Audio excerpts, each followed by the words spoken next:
Good afternoon. My name is Asaf Romirowsky. I'll be chairing this panel. A little bit of a tweak as far as the subject matter of today's panel, given the recent events that are happening in the region, that we thought would be more applicable to today's recent events. We're going to discuss the Islamists' power and how it relates to U.S. foreign policy today.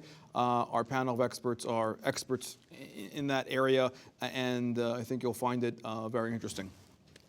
So without further ado, let me introduce today's panelists. First, we have Dr. Robert Satloff. Dr. Satloff has served as the executive director of the Washington Institute for Near East Policy since 1993. In this capacity, he oversees all the Institute's operations and leads the organization's unparalleled team of Middle East experts and policy practitioners. He also holds the Institute's Howard P. Berkowitz Chair in U.S. Middle East Policy. He's an expert on Arab and Islamic politics as well as U.S. Middle East policy. He has written widely and spoken on the Arab-Israeli peace process, the challenge of political Islam, and the need to revamp U.S. policy and diplomacy in the Middle East. Our next panelist is Lee Smith. Lee is a senior editor at the Weekly Standard. He's a fellow at the Foundation for Defense of Democracies and the author of The Strong Horse, the title of his book, Power, Politics, and the Clash of the Arab Civilizations. Eric Trager is our third panelist. Eric is the Next Generation Fellow at the Washington Institute. He's a PhD candidate at political science at the University of Pennsylvania, where he's focused on Egyptian opposition parties. He was in Egypt during the 2011 anti-Mubarak revolt, and his writings have appeared all over the place in publications like the New York Times, the Wall Street Journal, Foreign Affairs, and others. I am Asaf Romirowsky, as I said before. I am currently the acting executive director of Scholars for Peace in the Middle East. I'm also an adjunct fellow at the Middle East Forum and the Foundation for Defense of Democracies. The format for today's panel is going to be that each of the panelists is going to have about 10 minutes to talk about their area of expertise. And then we're going to try to bring it back to Washington and see how it relates to Washington's outlook on the rise of the Muslim Brotherhood, specifically as the Middle East is changing. I believe that Lee will talk about the environment of the Islamists, the rise of the Islamists in the area of Syria and Jordan, correct? And Eric's expertise is Egypt, and of course he will talk about what's been happening of late in Egypt, and specifically how it relates to U.S. foreign policy and the rise of the Musri government, and how we deal with Islamists in power. I'm sure that as part of the Q&A, and of course we hopefully will get to that, there will be questions about the Israeli-Palestinian dynamic, that how that relates at large to what's affecting and what's happening in Israel, and I'll ask a little bit about that as well. And Rob will bring it back to Washington as a Washington insider to kind of say how this has acted historically as far as the administrations and where we are today and how things are shifting in the Middle East, and how that may or may not change U.S. foreign policy towards the Muslim Brotherhood as the major force in many of these countries that are changing. We're going to start with Eric, and then we're going to go to Lee, and then bring it back, and Rob will close up the panel. So I just want to begin by thanking Asaf for that introduction, and thank you all for being here. What I want to lay out today is, first and foremost, kind of who the Muslim Brotherhood is, what it is, how it works, and why I think it will likely dominate politics in Egypt for a while, and why, frankly, it's very unlikely to moderate. So the key question I get a lot is, how did the Muslim Brotherhood emerge from a pro-democratic revolt last year to become very quickly Egypt's next ruling party? I'm going to make a couple of points. First of all, I'm going to talk about the Brotherhood's committed membership. Secondly, I'm going to talk about the Brotherhood's strong nationwide structure. I'm going to lay that out on these slides. And third, I'm going to show the way in which the Brotherhood has very quickly moved to centralize its control over the bodies of government in which it's now in control of. So first off, there's this perception that the Muslim Brotherhood will essentially govern like any other party. Yes, they have extreme rhetoric.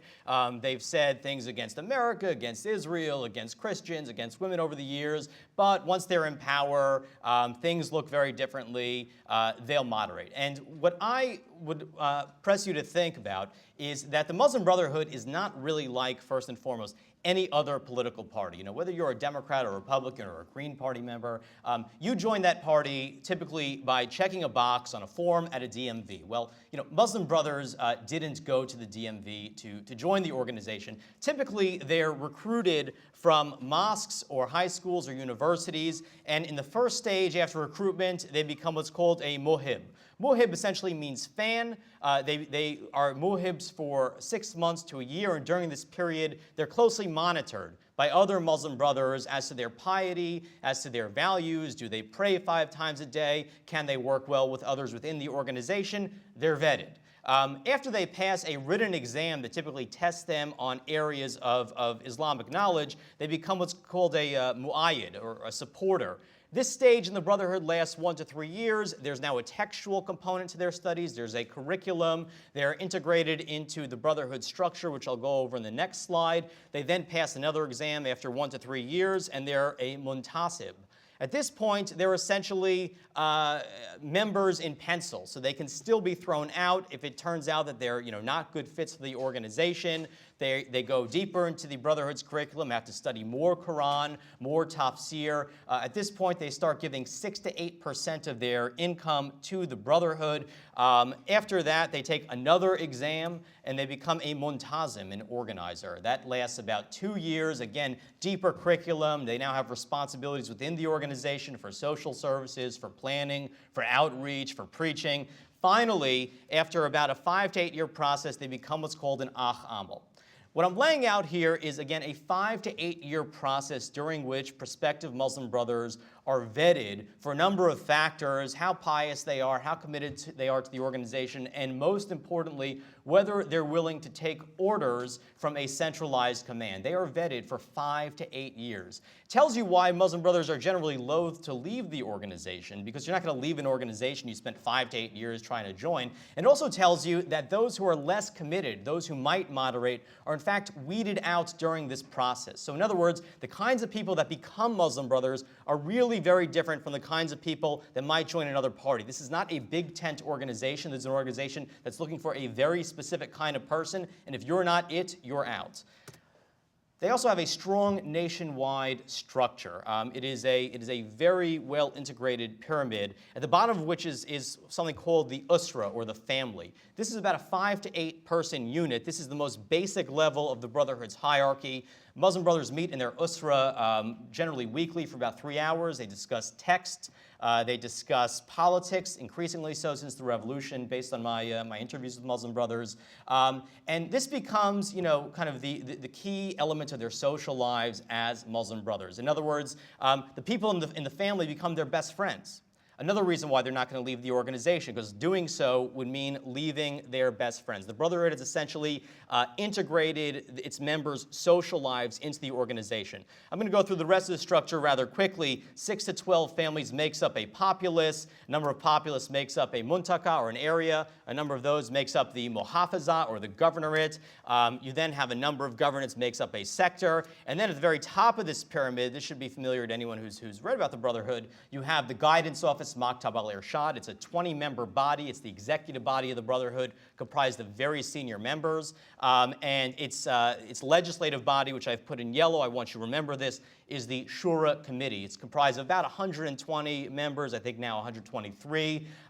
Basically, the way this works is that key strategic and political decisions are voted on in the Shura Committee. They are then passed up to the Guidance Office, which sends the command down this nationwide chain. This is, for example, how the Muslim Brotherhood moved so quickly during the revolution. As many of you know, they didn't endorse it on January 25th, 2011 when it started. They joined the night of the 27th, just ahead of the very pivotal Friday of Rage protests on January 28th. And remember, they did that in an environment where the internet had been shut down. There were no cell phones. How did they mobilize people? Because they have this structure. When it came time to form a political party, there was this myth out there that this political party was really just a political wing of the Brotherhood that would be institutionally separate. But I'm going to show you that's false, because in fact, the three leaders of the Freedom and Justice Party, which was formed in the spring of last year, were top guidance office members, right? Mohammed Morsi was the chairman, Assam al-Arian the vice chairman, and Saad al-Khatani the secretary general. And this structure became very useful when the Brotherhood ultimately ran in the parliamentary elections, because they essentially picked their candidates through the structure. So if you wanted to run for parliament, you told the head of your usra, he approved it, let's say, passed it up to the sho'aba level, it was judged against other files, up through the chain until the very top, at which point it was finally approved by the Freedom and Justice Party's executive committee, which again was comprised of former guidance office leaders. So again, what you have is a very tight nationwide structure that has now been kind of, I wouldn't say transformed, but adapted for a new political circumstance. What the Brotherhood has done since winning the parliamentary and presidential elections is moved very, very quickly to spread its top central leadership across the bodies of government it now controls. I'm going to lay that out right here. The myth that the Brotherhood will tell you, and they tell me when I interview them, is that the Guidance Office or Freedom and Justice Party, which of course won elections for the upper house, the Shura Council, lower house People's Assembly, and the Morsi presidency, these are three separate things. So you go to a guidance office member and you say, hey, is Morsi going to keep the treaty with Israel? And they'll say, don't ask us, we're not the president. Well, there's one problem with that answer, which is that all of these three bodies overlap in that Shura committee, that internal legislative body, 120 members within the Brotherhood. I'm going to get very specific here. First of all guidance office members are members of that Shura committee, the most important of which are Khairat al-Shater, Mahmoud Izzat, Mahmoud Ghazlan, and Mahmoud Hussein. Within the Morsi presidency, the members of that internal Brotherhood Shura committee are Assam al-Haddad, Assam al-Arian, and Mohi Hamed. These are three top advisors to Morsi. And then you actually have dozens of parliamentarians who are also members of the Shura committee, the most important of which are, of course, the former Speaker of the Parliament, Khatani, the Majority Leader, Ibrahim, and Parliamentary Leader al-Husseini, who is now the governor of Kafr Sheikh. By the way, these are not the only types of overlaps. These two guys, these guys were both members of the Shura committee as well. These guys were both in the guidance office. These are former guidance office members, so they're connected to the central leadership of the organization through a number of means. There was one puzzle, though, in my research. This research really I did over this last summer, which was that the Speaker of the Shura Council, that's kind of the House of Lords of Egypt, is not a member of the Shura Committee. So I said to myself, all right, how did they let somebody in this position of authority who was not a member of that inner circle, that internal Shura Committee? Well, what did I learn about Speaker Ahmed Fahmy? Well, first of all, he was colleagues at the University of Zakazek with two of the top guidance office members. He was also a colleague and roommate of Mohammed Morsi's at the University of Zakazek. Oh, by the way, his son is married to Mohammed Morsi's daughter.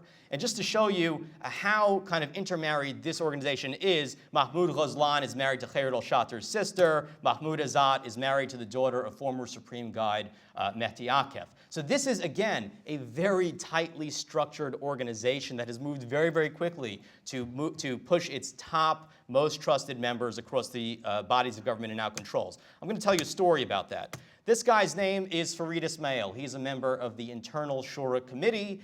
He's also a top Brotherhood parliamentarian. I interviewed him this summer, and it was the day after Morsi called back the parliament, which was kind of Morsi's first major attempt against the Supreme Council of the Armed Forces. And just 2 days prior, you had that Shura Committee meeting at which, members of the Morsi presidency, top parliamentary leaders, and top Brotherhood leaders were all present in the same room. And I said to this guy, hey, at that meeting of the Shura Committee, did you discuss that President Morsi was going to call back Parliament? He said no. I said, really? Well, my understanding is that top Morsi advisor Assam al-Haddad was in that room, and former Speaker Khatani was in that room. You're telling me you had all these people in the same room, you did not discuss that the president was about to call back Parliament. He says, Speaker Khatani wasn't in the room. I said, really? This is a picture of me and Speaker Khatani from Saturday's meeting at the Shura Committee. Are you sure he wasn't there? That's a very rare moment in research. You really never get do that. Just to wrap this all up, so what, right? Well, first and foremost, the Muslim Brotherhood is going to remain Egypt's most cohesive, best mobilized political force, right? I mean, they've vetted their members for their commitment to the cause, and they have basically a militia-like system for mobilizing them. Nobody else in Egypt has that. Secondly, they're unlikely to moderate. Why do I say that? Because the bottom line is, if they're not really challengeable domestically because of how well they mobilize, then what's to force them to change their tune? What is to force them to sacrifice something ideologically? Nothing. Remember, this is an organization that has tried to remove people that don't agree with its founding ideology. It is ideologically coherent and faces no reason to moderate. If anything, their best challenger is the Salafists, which would pull them to the right, not to the center. So I think moderation is highly unlikely, and I think it's going to especially affect them in foreign policy. Because especially if an administration is not willing to pressure them, not willing to put real conditions on aid that Egypt needs, they're not going to be pressed domestically to change their outlook on the global scene. And they're certainly not going to be challenged on the international level. That is, again, unless we do so. Fun facts from my summer research, just to wrap this up. Number 3. And this will give you a sense of the question of moderation. Rifat Mohammed Tahtawi was supposed to be their foreign minister, Morsi's foreign minister. He was, I believe, not allowed to be the foreign minister because of the pressure from the military. Now, this man, Tahtawi, was a former ambassador to Iran and Libya. He's very pro-Iranian, very opposed to the treaty with Israel, and he is now Morsi's chief of staff. Number 2, 3 of the top Muslim brothers were recruited to the Brotherhood in the United States. This, for me, was shocking. Morsi, Muhammad Ali Bishr, who is now appointed a governor, I forget of which governorate, and Mahmoud Hussein, the Secretary General. And while they were university students in the United States being recruited, they were friends with Musa Abu Marzouk, Hamas's number 2. And actually, Mahmoud Hussein told me that he used to hang out with Musa Abu Marzouk at these conferences during the late 70s and 80s. And the top fun fact is, Mohammed Morsi was Hamas's point of contact within the MB until he became president. Thank you.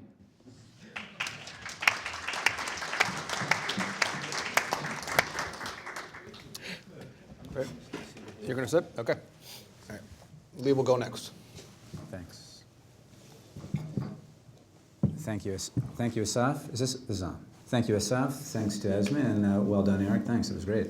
I'm just going to speak very briefly. I'm not actually going to describe so much the Syrian Muslim Brotherhood. I just wanted to point to some different issues that are going on right now in Syria. The administration and a lot of analysts, a lot of people around the administration, and even many of those often opposed to the administration on the right, have noted that, look, if we wind up backing the Syrian uprising, we don't know who's going to wind up on top in Syria. And as a matter of fact, of course we know who's going to wind up on top of Syria.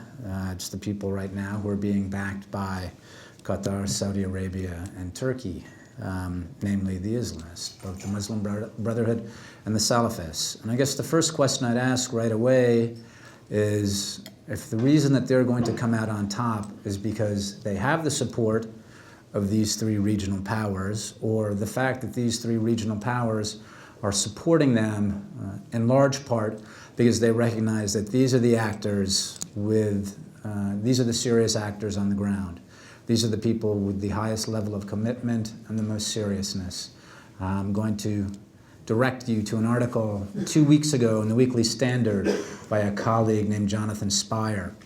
And Jonathan spent about half a week in Aleppo recently with a number of different FSA, Free Syrian Army units. And he found them all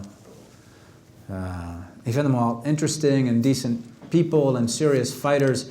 And I guess for want of a better word, the secular units, that is the non-Islamist.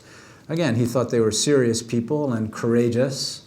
And what they kept talking about was the desire to bring down Bashar al-Assad and to have an inclusive Syria that would also respect the rights of its minorities, which is a promising prospect.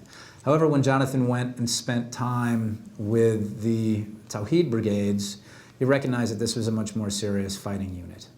He actually didn't spend time with any of the Salafi units, but when he spent time with the Tawhid Brigade, which is, I think, alleged to be an MB unit, mostly backed by Qatar and Turkey, I believe, as well still, he recognized that this was one of the most serious units on the ground. And it wasn't just the fact that they had uniforms and they had more weapons, but they actually had a vision for what is going to happen in Syria after Assad falls, what that Syria should look like. It's not just a vague idea of a secular Syria, but a Syria that will have a real, that will have a strong Islamist core. And as a matter of fact, one of the things that we see happening right now on the ground is Syria. We see in the different places where the regime has been pushed out, we see a lot of different committees establishing their own councils, establishing their own Sharia courts. So this is already happening on the ground as it is. As the regime recedes, especially from Sunni majority areas, this is what's being built up in its stead. So I guess the question that I want to come back to is, the main question I want to ask is this an outcome that the United States has a stake in shaping in some way? I want to argue that it does. First of all, I want to point out that a lot of the people who have argued, and I think this is certainly an argument that we find coming from the right, and it's an argument that some people, I believe, have made on behalf of the administration's policy. Look, we have a vested interest in watching these two American adversaries, namely the Iranian-backed Assad troops, and also as well as different Iranian forces, as well as Hezbollah forces, fighting it out with Al-Qaeda and the Muslim Brotherhood. In some ways, it's an idea modeled on the Reagan administration's policy during the Iran-Iraq War. I think in some ways, though, you can look at the Iran-Iraq War as not necessarily being that advantageous for U.S. interests. Insofar as after the war, Saddam Hussein invaded Kuwait and the U.S. was forced to land troops. And after the war, Iran went back to trying to re-export the revolution, most notably in Lebanon. We see one of the problems already when the U.S. is out of the equation and when the U.S. lets the fight happen, whether it's actively promoting it or if it just lets it happen. We see the immediate problem right now in Turkey with the exchange of fire across the border over the last week. Turkey's an extremely vulnerable American ally right now. In lots of ways, the administration has hung Erdogan, who is an ally, if a very difficult ally at times, has hung him out to dry in many different ways. The same may be happening in Jordan as well, or the same may happen in Jordan as well, and the administration has sent a small contingent of troops there in the event that something does happen. I think the U.S. has an active interest. I think the U.S. probably operates better since we're a status quo power. I think the U.S. operates better when we take an active role in something and help decide the outcome. Excuse me one second. Well, I should say another problem is if it spreads to, it's also possible another place that it might spread to. Surprisingly, it hasn't spread that much to Lebanon so far over the last year and a half. But if it does spread to Lebanon, that turns into a problem not just for various Lebanese allies, but also for Israel as well, insofar as Hezbollah's default move is to heat things up on the border there. One of the important things to remember, I think another thing is that a lot of people have sort of forgotten what the Assad regime is about, the different problems that it's caused for the United States and our allies in terms of terrorism, in terms of building a secret nuclear facility. This is actually somewhat astonishing that people almost talk longingly now for the days of Assad as though when he falls, the Sunni regime that will follow it will be that much worse. I don't see how it can be that much worse. It was Assad who built the secret nuclear weapons facility, and it's Assad that's accumulated the chemical weapons stockpile. So this is the problem. And it will not be, insofar as people have said that Assad respected Israeli red lines. He didn't respect Israeli red lines. Israel had to draw those red lines for Assad. Lots of times in the Middle East, and sometimes, unfortunately, even in places in Washington, people speak as though Assad had been a de facto ally of both Israel and the United States. And this is nonsense. Most importantly, with the Assad regime is that it's an ally of the Islamic Republic of Iran. And I believe that the Islamic Republic is still the chief strategic threat that the United States faces. Historically, the United States has prioritized its different threats. In World War II, we took the side of Stalin and the Soviet Union to help defeat the Nazis.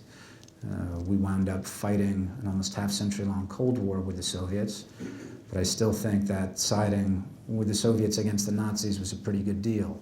And I also think it was a good deal to back the Mujahideen to help hurt the Soviets in Afghanistan. I'm not sure why right now we seem to have forgotten these significant lessons from our past, that this is how we've typically operated in the world. We pick a side, we help that side win, and when that side turns out, if that side turns out to be a problem, we turn on that side as well too.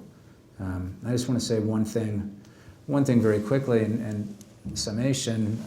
Again, I'm afraid I understand the concern, not just in Washington.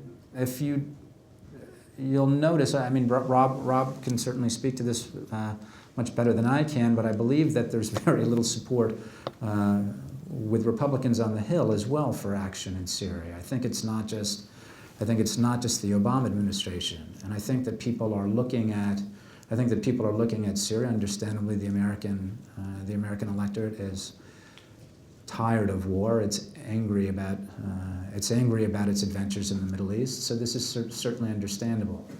I think though that if you look at the way our regional strategy is laid out, the notion that Syria is going to end up as a conservative Sunni regime should probably not worry people as much as it does. And I say that looking at other problematic conservative Sunni regimes in the region that we're allied with, most notably the Kingdom of Saudi Arabia, which both domestically and in terms of how it projects power across the region, its soft power in terms of the kinds of Islam it promotes around the world, and its hard power in terms of the fact that it's often used, Al-Qaeda as one of its regional security pillars. Nonetheless, we seldom hesitate to call Saudi Arabia, as problematic as it is, an ally. So my argument is that I don't want to reduce it too much and say, yes, I'm coming out with a pro-Salafi, pro-Muslim Brotherhood argument.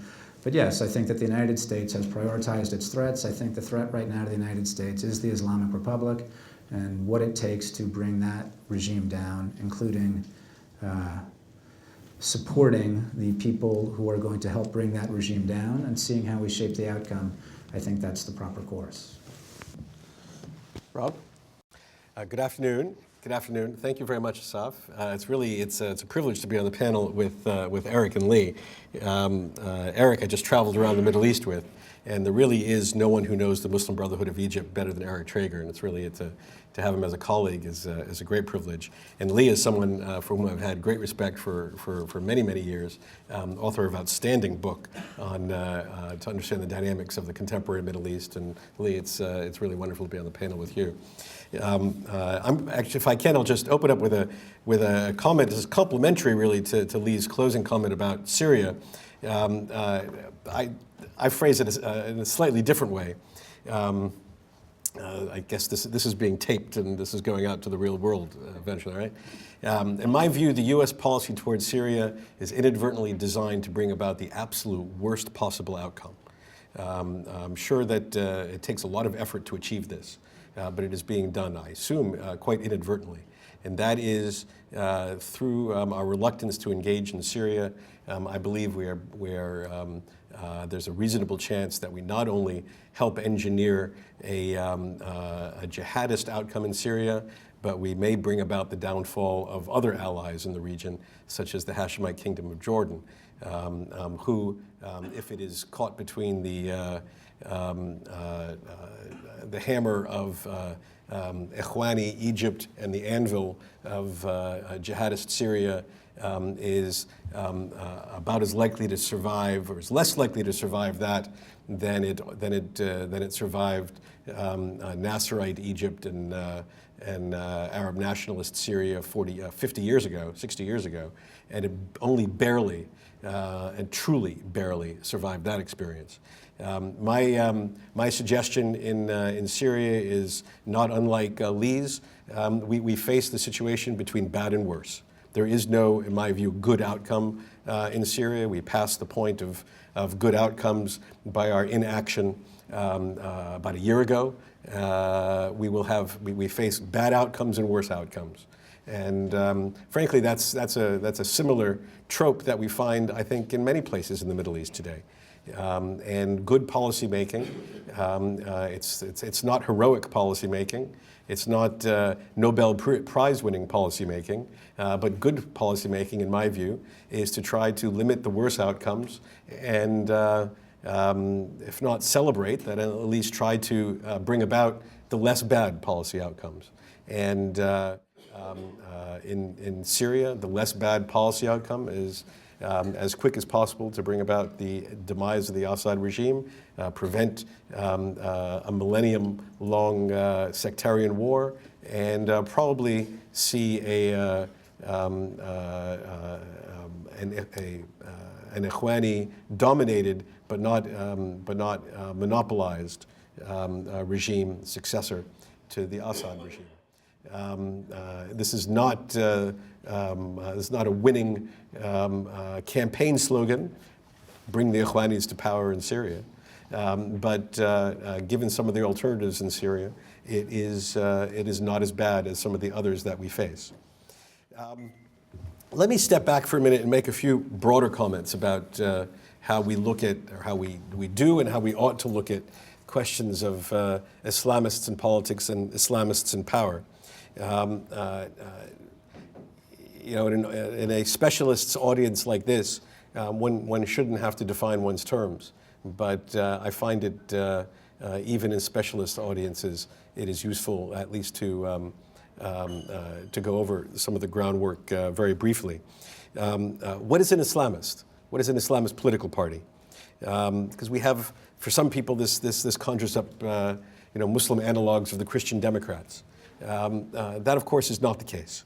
Islamism is, and I will quote, in my view, an accurate definition, the pursuit of political power with the aim of establishing regimes based on Sharia law. I think there are key elements of that you will find in all Islamist political parties. It's about power. It's about power. It's not about propagating the faith. It's not about dawah. It's not about expanding social services for the sake of expanding social services. It's ultimately about power. And it's ultimately about power with a goal. And the goal is the implementation of Sharia law as perceived by the group. And I think these elements are essential. I'll even quote someone not often quoted in this context, which is then National Security Advisor Tony Lake, who's currently the head of UNICEF, who said in a 1994 address, what distinguishes Islamic extremism, and I will say my view is it's what distinguishes Islamists in general. What distinguishes Islamic extremism from other forms of extremism is not terrorism, he said, but the naked pursuit of political power. And I think the same applies to Islamists. It's the pursuit of political power. If this is Islamism, then how do we relate this to what we think of as democracy, which is usually the litmus test for acceptability in terms of engagement by the US government? Well, I'll offer 6 attributes of democracy that I think we should all be able to agree on. 1, the people are the source of legitimacy. 2, periodic elections to choose the people's representatives, resulting in periodic rotations of power. Implicit to this is the idea that a political minority can, through victory in the battle of ideas, become the political majority. 3, respect for certain rights, what President Obama likes to call universal rights, rights of speech, assembly, etc. 4, protection of religious minorities and ethnic minorities, protection that goes much further than just tolerance. And here, it's an important distinction. And lastly, the rule of law and respect for a judiciary that is independent from the swings of political power. Now, of course, the question is not asking whether Muslims can be good Democrats. The answer of that is an emphatic yes. But can Islamists be Democrats? Can advocates of the ideology of Islamism, while retaining fidelity to that ideology, lead their country to democracy? My answer is no. I think we have considerable experience in this. Iran, Gaza, Sudan, Lebanon, Turkey. And none of these countries have all the attributes I just listed, have all the attributes occurred when Islamists came to power. There have been no rotations of power in any of them. Rights are recognized only in some of them, and to varying degrees. In some of them, no free and open elections have occurred. In some, the people are not even recognized as sources of authority. Are Islamists necessarily terrorists? Absolutely not. Is violence a necessary component of Islamism? No. Can Islamists compete in elections to achieve political power? Sure. Can Islamists enter coalitions with non-Islamists? Yes. Have there been Islamists that renounced violence? Yes. When circumstances have compelled them so, or when they've been able to achieve political progress via other means. Will Islamists surrender power if they lose elections? We don't know. It hasn't happened. And we have no idea whether the first set of Egyptian elections in 7,000 years is really the last set of Egyptian elections. Some people like to take it for granted that Egypt now has entered the era of competitive democracy. Why they believe so definitively is beyond me. We certainly have no evidence. We have hope, but no evidence. Will Islamists necessarily fight to hold on to power? Well, that depends on the assessment of what the communists used to call the correlation of forces, a practical assessment of whether it is better to fight or to wait for another day. So the question, is there an Islamist path to democracy, is not the same as asking, is there a Christian path, a Christian democratic path to democracy? Rather, it's akin to asking, is there a communist path to democracy? The answer was no for communism. It's no for Islamism. There's lots of quotes I could refer to here. Ikhwan Online, the Muslim Brotherhood website in Egypt in 2005, before the Ikhwan learned the art of Western public relations, said the following, quote, "If democracy means that people decide who leads them, then we accept it. If it means that people can change the laws of Allah and follow what they wish to follow, then it is not acceptable." And I think that's about the sum of it. And we have seen more recent than that, similar quotes across various Muslim majority countries. Erdogan's famous quote in Turkey, democracy is like a train. You can get off at the station. And just recently, there's a video circulating from my dear friend Rashid Ghannouchi, who promised the Salafists in Tunisia how they will use democracy to implement an Islamic state in what was thought to be the most secular of the Arab Spring regimes.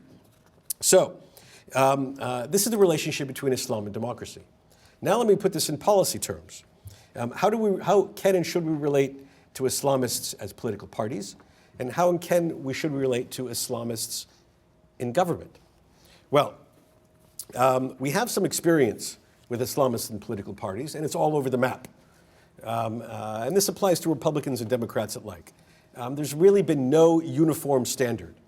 We didn't speak to Hamas, mostly because of the conditions related to the peace process. We didn't speak to the Muslim Brotherhood before the Egyptian revolution, but there we cited a different rationale, because the Brotherhood was technically not a legal political party in Mubarak's Egypt. We did speak to other Ikhwan political parties. We spoke to the IAF in Jordan. We spoke to the PJD in Morocco. We speak to various parties, but we have a very ad hoc, we traditionally have had a very ad hoc set of guidelines governing our relationship with them. My humble suggestion is this, would be this, in countries in which there remains open competition. And it is very simple. The United States needs to be, in my view, interested not just in promoting democracy, but in promoting Democrats. There's a difference between the two. And we can do both at the same time. Promoting democracy is the idea of promoting the institutions that give rise to the sort of principles that I argued earlier. Promoting Democrats is to be discriminate, more discriminate, in our relationship with political parties and movements that can bring about that democratic endgame. We should not be blind and indifferent to the outcome of competitive elections in which there are parties and movements who are at least closer to achieving those democratic ideals than the Islamists. We should not try to create and sustain a level playing field. We should create the conditions for democratic development, and we should be willing to support through various means parties, movements, and leaders who are more likely to align themselves with our interests and values. I don't think we have anything to apologize for in pursuing a policy like that. The situation becomes more complicated when you have Islamists in power, such as we have in Egypt today. And let me just make a couple of brief comments about this, and then I'll close. There are, in general, three broad options as to how the U.S. government should deal with the Muslim Brotherhood government in Egypt today. On one hand, there are those, including some in the U.S. administration, who argue that it is an American interest to contribute urgently, aggressively, and generously to the success of the current Egyptian government. That this government represents a democratic government, and its successful transition and its successful weathering of the economic storm is manifestly in our interest. And they would, advocates of this position, would support virtually unconditional and quick disbursement of American aid and American support for Egyptians' requests at international financial institutions like the IMF. On the other end of the spectrum, there are those who say quite at the opposite. America has no interest in seeing the Muslim Brotherhood succeed. The Muslim Brotherhood is opposed to our interests and our values, which indeed is the case, and we should do all in our power to bring about their swift demise, which means the end of American assistance and preventing, by all means, their achievement of loans from the IMF and other international institutions. The repercussions here could be catastrophic, of course.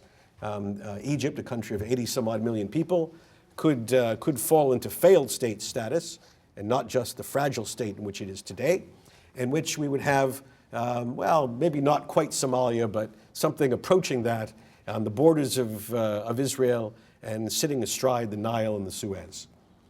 I reject both these options. I think it's a mistake either to view the democratic experiment in Egypt as having been settled in favor of the Ikhwan, and therefore America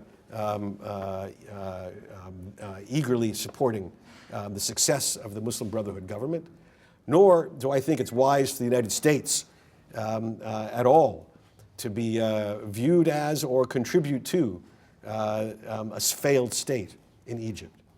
I think that would be a horrible outcome for our interests. Rather, it seems to me, this is precisely the moment when America needs to compel the government of Egypt, through the use of the leverage of our own aid and our own access to international financial institutions, to begin to make choices. That the government of Egypt, through our conditionality, he has to make decisions about whether indeed it is the Muslim Brotherhood government of Egypt or the state of Egypt, representing all of its people. Conditionality can be in the form concerning peace with Israel. It's important to note that President Morsi has not once, in his official capacity, uttered the word Israel. And if you scratch the surface among the Muslim Brotherhood leadership in Egypt, they retain their view of unreconstructed anti-Zionist, rejecting Israel's legitimate right to exist. But it's not only Israel. It's also other interests that we have, for which we should, I believe, use our leverage to compel the Egyptians to take responsibility for security in Sinai, and to compel the Egyptians to make decisions about inclusiveness concerning their own religious minorities and women inside their country. Ultimately, we have a very powerful interest to ensure, as I said when I began, that the first set of elections in Egypt are not the last set of elections in Egypt, and that we should use the leverage at our disposal to maintain the process of competitive democracy. And we should be continuing to reach out to the non-Islamists in Egypt, just at the same time as we have a relationship with the Islamists who run that country. We have to be able to walk and chew gum at the same time. Thank you very much.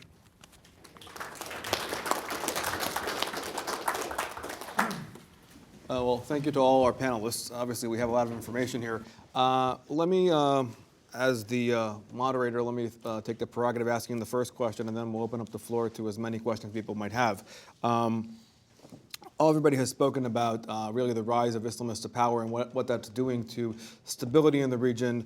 On the heels of Rob's last comments right now, I mean, we're trying to differentiate between, the less of two evils and trying to figure out, what is happening between non-state actors who are taking roles, within state actors and what it's doing to stability at large. And going to Eric's comments about the structure of the Brotherhood, of late we've heard Muhammad Badeh, who's come out with a clear statement about the fact that there should be a replacing negotiations with Israel with a holy jihad. I mean, these are obviously statements that are concerning, the stability at large.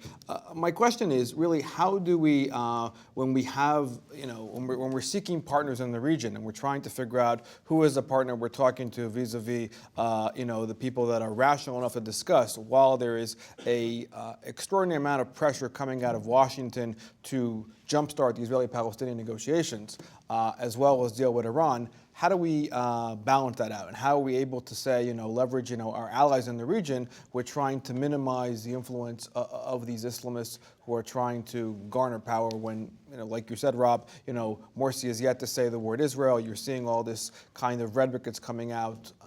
And so is there a way to kind of do more leveraging beyond the financials that we have? Are there people that we can, press, the screws a little bit tighter to get, outcomes that we can deal with as far as stability in the region at large? Sure. First, a prefatory comment, which I regrettably forgot to mention at the outset of my remarks, and that's to note the absence of a colleague whose research and whose analysis I think informs much of the work that I do, and that's Barry Rubin. Barry is a brilliant scholar, been so for many years. I'm very sorry that his illness prevents him from being here, but I did want very much to underscore Barry's enormous intellectual contribution, I think, to this organization specifically, but even more generally to what I like to think is a realistic look at the Middle East, looking at it the way it is, not the way we'd like it to be. And that really goes to the heart of what you're asking, which is, how can we try to realistically deal with this, with the region? I think there is a certain sense of humility which we need, which is that we cannot fashion the domestic politics of these countries in our image. We cannot make them all into little Americas.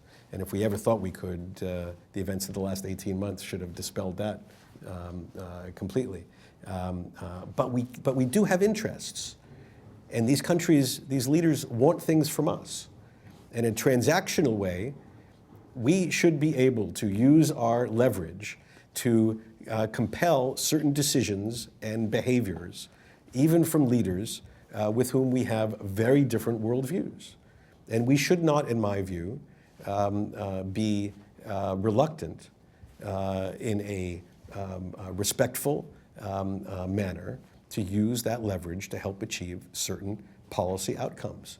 And with Egypt, as I said, they include maintenance of peace with Israel, concerted effort against jihadists in Sinai, and maintenance of a certain level of civic discourse regarding religious minorities, women, and the likelihood of further democratic elections. I've been wondering with the aid package to Egypt now, and that before it served a different purpose. So what are the different ways in which we can use it now to our advantage, if any? Or as Morsi just said, no, the army's mine, the money still comes in the way it comes, and this is how it's going to go? Or are there different ways we can shape that? I mean, even despite all of the domestic political changes that have happened in Egypt over the last 18 to 20 months, our interests in Egypt actually remain largely the same. That includes, protecting the treaty with Israel, strategic cooperation, overflights, rights in the Suez Canal, minority rights, having some sort of more open political process. I mean, those things don't change with the fall of Mubarak. If anything, what's changed over the last 20 months is that Egypt needs us more than they previously did because of the depths of their economic problems. I think that the economic aid is in particular a useful tool, not only the economic aid, but our influence, and I think Rob alluded to this, in our influence in major financial and economic institutions. But not only that, I think what's important to communicate to the Brotherhood is that at the end of the day, we'd really like to have Egypt as a good ally, but they kind of need the United States as an ally. And they need the United States because they're going to be judged on their ability to provide for their people. And I'd just like to tell a little anecdote about this. Back in December, I was speaking with a very senior member of the Muslim Brotherhood. And we were talking about the peace treaty with Israel. And at this time, the Muslim Brotherhood was making waves about possibly putting the peace treaty to a referendum. And I said to him at the end of the interview, I said, when you talk about putting the peace treaty to a referendum, you're doing something very dangerous. He says, why? I said, because you're signaling you want to end the treaty that prevented war between you and a much stronger country to your northeast for the last 30 years. And he said, well, that's democracy. I said, no. Democracy is electing you. What you decide to do is what you decide to do. You're going to put your tax policy to a referendum? He said, that's different. I said, why is that different? People pay about 25% of their income to taxes. You think they care more about a peace treaty? They don't feel any day of the week to taxes? So he started ranting about how, he views the treaty as an imposition and the Israelis and Palestinians, etc. And I said to him, listen, you and I can agree to disagree on the Israeli-Palestinian conflict, but we should not disagree on the importance of keeping a treaty that's prevented war between you and Israel for the past 30 years. And let me ask you something. Do you want Egyptians to die? He said, no. I said, then you'll keep the treaty. And I said, not only that, and if you don't keep the treaty, I'll be 6,000 miles away. It'll be you on the line. And that's kind of the message we have to send, that we care about this. We care about it a lot. But at the end of the day, Egyptians are going to be the ones that will feel the burden of the Brotherhood's bad decisions. That we're here as a friend to prevent them from making those decisions, and that should be the message. Thanks. Since our time is up, I'd like to thank all our panelists for a very engaging and a very important debate, and I thank you all for showing up today. Thank you so much. Thank you. Thank you. Well done. Yes.